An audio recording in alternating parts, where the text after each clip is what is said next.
สบายดีทุกคนได้อย่างกินเช้ากินสวยเนาะมื้อนี้นางก็ได้ปิ้งปลาแห้งเป็นปลานิ้นตัวใหญ่น่ะจะหยาบๆนิดนึงนางก็จะมาเอาซากมาทุบๆให้อ่อนตัวลงคือซีนทุบเลยเพราะว่าพ่อปู่แม่ย่าข่อยเรากินบ่ได้ทำอิฐข่อยว่าจะเอาไปตำแล้วคิดว่ามันจะมุนโพดก็เลยมาทุบๆแบบนี้คือซีนแห้งหลังจากที่ทุบแล้วก็จะได้ประมาณนี้สีเหลืองงามๆอ่อนนุ่มๆปลายข้าวเหนียวฮ้อนๆน่ะเป็นตาแซ่บ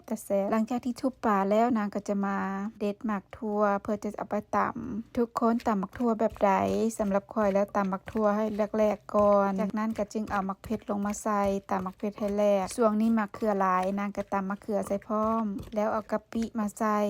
แล้วก็เอามักเลนมาใส่ตำกะปิกับมักเลนให้เข้ากันและให้แลกดีใส่แป้งนัวใส่ปลาแดกใส่น้ำตาลเพื่อตัดรสหน่อยนึงใส่มะนาวลงไปแล้วก็เอามายวกแบบนี้ซีมจางซีมเค็มหลังจากที่พอดีแล้วนะก็จะตักใส่ถ้วยใส่จานเพื่อจะตักเสิร์ฟเป็นตาแซ่บบ่ทุกคนมาเด้อกินข้าวนำกันมื้อนี้ก็จะมีมกปลากดแต่เมื่อก่อนนั้นนางก็เอามาอุ่นใส่ไมโครเวฟแล้วก็จะมีตำทั่วใส่มะเขือและมีปิ้งลูกซีนนี่ก็เฮ็ดเมื่อวานนี้ปิ้งปลาแห้งเอาปลาแห้งไปทุบๆให้เป็นตาแซ่บขึ้นมาเด้อทุกคนมากินข้าวเช้าข้าวเที่ยงน้ำกันอาหารมื้อนี้ก็จะประมาณนี้ลาแล้วสบายดี